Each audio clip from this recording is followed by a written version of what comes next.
प्रिय सज्जनों, कलयुग में मोक्ष पाने का साधन सबसे सरल है। कलयुग से सरल कहीं नहीं है, किसी युग में नहीं था। कलयुग में मोक्ष पाने का साधन बहुत ही सुंदर और सरल ढंग से है कि कलयुग में केवल नाम आधारा और सुमिरी सुमिरी नर उतरहु पारा। तुलसीदास जी महाराज लिखते हैं, इतनी सुंदर चीज़ लिखते हैं, इतनी सुंदर चीज़ लिखते हैं कि आप लोग उसको ध्यान से समझ करके पढ़ करके आप लोग भी मोक्ष पा सकते हैं। देखिए तुलसीदास जी ने क्या लिखा। ऋषि मुनि को महाराज, राजा महाराजा कैसे मानते थे। कीन्ही प्रणाम चरण धरि माथा और दीन्ही आशीष मुदित मुनि नाथा। विप्र वृंद सब आदर बंदे जानि भाग्य बड़ राउ अंदे। इतनी अच्छी बात तुलसीदास जी महाराज लिखते हैं, आप लोग भी समझिए कि राजा ने मुनि के चरणों पर मस्तक रखकर प्रणाम किया। ऐसा मुनि होना चाहिए, ऐसा राजा होना चाहिए, ऐसा आदमी होना चाहिए, ऐसा साधु संत होना चाहिए। हर साधु संत के चरणों पे माथा रख के नहीं करना चाहिए, क्योंकि जैसा ही ज्ञानी गुरु होगा वैसा ही शिष्य होगा, ये जान लीजिए। मुनियों के स्वामी विश्वामित्र जी ने प्रसन्न होकर आशीर्वाद दिया। फिर सारी ब्राह्मण मंडली आदर सहित प्रणाम किया और अपना बड़ा भाग्य जानकर राजा आनंदित हो गए। राजा आनंद मग्न हो गए। देखिए तब उन्होंने क्या कहा, पूछा कि कुशल प्रश्न कही बारहि बारा विश्वामित्र निरपहि बैठारा। तेहि अवसर आए दो भाई और गए रहे देखन फुलवाई। बार बार कुशल प्रश्न माने उनकी कुशलता के बारे में पूछ रहे थे। कौन? विश्वामित्र जी ने राजा को बैठाया। उसी समय दोनों भाई आ पहुँचे जो फुलवारी देखने गए थे। राम लक्ष्मण जी फुलवारी देखने गए थे ऋषि से पूछ करके। आप लोग बिना पूछे ही निकल लेते हैं। कैसे थे? जहाँ देखने गए थे कि श्याम गौर मृदु बयस किशोरा अलोचन सुखद विश्वचित चोरा। उठे सकल जब रघुपति आए और विश्वामित्र निकट बैठाए।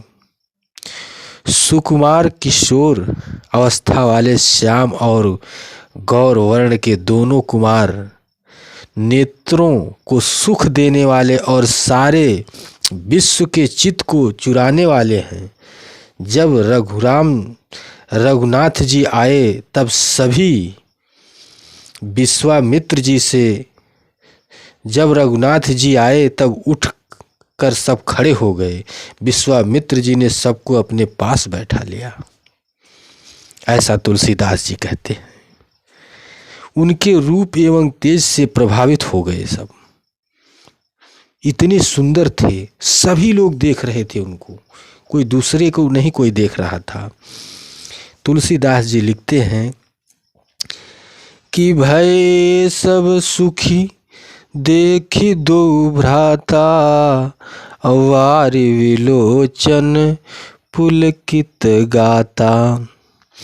मूर्ति मधुर मनोहर देखी, अभयहु विदेहु विशेषी। दोनों भाइयों को देखकर सभी सुखी हो गए, उनके नेत्रों में जल भर आया, आनंद और प्रेम के आंसू उमड़ पड़े और शरीर रोमांचित हो उठा। राम जी की मधुर मनोरम मूर्ति को देखकर विदेह यानी जनक जी विशेष रूप से विदेह देह की सुधि बुद्धि भूल गए। देखिए इतने सुंदर थे भगवान, और आप लोग सब लोग भगवान बनने लगते हैं, तमाम लोग भगवान बनने लगते हैं, आप लोग बना भी देते हैं। प्रेम मगन मुनि जान नृप, करि विवेक उधर धीर। बोलेउ मुनि पद नाय सिरु, गदगद गिरा गंभीर। मन को प्रेम में मगन जान राजा जनक ने विवेक का आश्रय लेकर धीरज धारण किया और मुनि के चरणों में सिर नवाकर गदगद यानी प्रेम भरकर गंभीर वाणी से कहा। क्या कहा उन्होंने जानते हैं कि क्या कहा उन्होंने? कहूँ नाथ सुंदर दो बालक, अमुनि कुल तिलक की नृपकुल पालक। ब्रह्मा जो निमित नेति कही गावा, उभय बेस धरि की सोयावा। क्या कहते हैं कि हे नाथ, आप ही के दोनों सुंदर बालक मुनि कुल के आभूषण हैं या किसी राजवंश के पालक हैं, अथवा जिसका वेदों ने नेति कहकर गान किया है। कहीं वह ब्रह्मा तो युगल रूप धारण करके तो नहीं आ गए? ऐसी सुंदरता उनकी थी। राजा जनक जी एकदम चकित हो गए। सहज विराग रूप मनु मोरा, अथकित होत जिमि चंद चकोरा। ताते प्रभु पूछहि सती भाऊ, कहूँ नाथ जनि करहूँ दुराऊ। मेरा मन जो स्वभाव से है वैराग्य रूप बना हुआ है, इन्हें देखकर इस तरह मुग्ध हो जाता है जैसे चंद्रमा को देखकर चकोर हो जाता है। हे प्रभु, इसलिए मैं आपसे सत्य निश्चल भाव से पूछता हूँ कि हे नाथ बताइए, छिपाइए मत, हमसे बताइए जरूर कि ये कौन है। इन्हीं बिलोकत अति अनुरागा, अबर बस ब्रह्म सुख ही मन त्यागा। देखिए, कह मुनि बिसहि कहूँ नृपग्नि का, अवचन तुम्हारन होई अलीका। इनको देखते ही अत्यंत प्रेम बस होकर मेरे मन जबरदस्ती ब्रह्म सुखों का त्याग कर दिया है। मुनि ने हंसकर कहा, हे राजन, आपने ठीक यथार्थ की है, कहा है। आपका वचन मिथ्या नहीं हो सकता। ये वही है जिसे आप सोच रहे हैं। ये प्रिय सबहि जहाँ लगी प्राणी, अमन मुस्काहिं राम सुनि बानी। भगवान को देखिए, रघुकुल मनि दशरथ के जाए, मम हित लागी नरेश पठाए। जगत में जहाँ तक जितने भी प्राणी हैं ये सभी को प्रिय हैं। मुनि की रहस्यमयी वाणी सुनकर श्री राम जी मन ही मन मुस्कुराते हैं, हंसकर मानो संकेत करते हैं कि रहस्य खोलिए नहीं। तब मुनि ने कहा, हे रघुकुलमणि, महाराज दशरथ के पुत्र हैं, मेरे हित के लिए राजा ने इन्हें मेरे साथ भेज दिया है। मेरे हित के लिए राजा ने मेरे साथ भेज दिया है। राम लखनु दो बंधुवर, रूपशील बलधाम, मखराख्यों सब साखी जगु, जीते असुर संग्राम। देखिए क्या कहते हैं मुनि जी कि ये राम और लक्ष्मण दोनों श्रेष्ठ भाई, रूप, शील और बल के धाम हैं। सारा जगत इस बालक का साक्षी है कि इन्होंने युद्ध में असुरों को जीतकर मेरे यज्ञ की रक्षा की है। तब तुलसीदास जी आगे लिखते हैं कि मुनि तब चरण देखी कहराऊ, कही न सकहूँ निज पुण्य प्रभाऊ। सुंदर श्याम गौर दो भ्राता, आनंद हूँ कै आनंद दाता।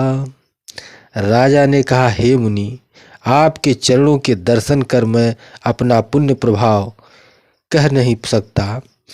ये सुंदर श्याम और गौरवर्ण के दोनों भाई आनंदों के भी आनंद देने वाले हैं। आनंदों के भी आनंद देने वाले हैं दोनों भाई, इतने बड़े हैं। ये कोई बहुत बड़े पुण्य आत्मा हैं, अर्थात ये भगवान हैं, ऐसा हमारा मन कह रहा, ऐसा जनक जी कहते हैं। तुलसीदास जी ने लिखा है, यह कह प्रीति परस्पर पावनी, कही न जाई मन भाव सुहावनी। सुनहु नाथ कह मुदित विदेहु, ब्रह्मा जीव यस सहज सनेहु। इनकी आपस की प्रीति बड़ी पवित्र और सुहानी है, वह मन को बहुत भाती है, पर वाणी से कहीं नहीं कहा नहीं जा सकता। विदेह जनक जी आनंदित होकर कहते हैं कि हे नाथ, सुनिए, ब्रह्मा और जीव की तरह इसमें स्वाभाविक प्रेम है। दोनों भाइयों में इतना प्रेम था कि पुनि पुनि प्रभहु चितहु नर नाहु, अपुलक गात उर अधिक उछाहू। मुनि ही प्रसंगित नाई पद शीशु, अचलहु लगावै नगर यवनीसु। राजा बार बार प्रभु को देखते हैं, दृष्टि वहाँ से हटाना ही नहीं चाहते। प्रेम से शरीर पुलकित हो रहा है और हृदय में बड़ा उल्लास है। फिर मुनि की प्रशंसा करके और उनके चरणों में सिर नवाकर राजा उन्हें नगर में लिया कर चलते हैं कि चलिए कि सुंदर सदनु सुखद सब काला, अतहाँ वासुलय दीन भुआला। करी पूजा सब विधि सेवकाई, गयऊँ राम गृह विदा कराई। एक सुंदर महल जो सब समय सभी श्रद्धालुओं में सुखदायक था, वहाँ राजा ने उन्हें ले जाकर के ठहरा दिया। तदंतर सब प्रकार से पूजा और सेवा करके राजा विदा मांगकर अपने घर को चले गए। देखिए, एक राजा कैसे काम करते हैं, कैसे नहीं करते हैं, आप लोग तो कुछ करते नहीं, कहते हैं कि मोक्ष की प्राप्ति हो जाए। कम से कम जानिए, उसको छानिए, तभी कहीं से मुक्ति का मार्ग मिलेगा। यही मुक्ति का मार्ग है। इसको समझते रहिए, सुनते रहिए, तभी आप मोक्ष को पा सकेंगे।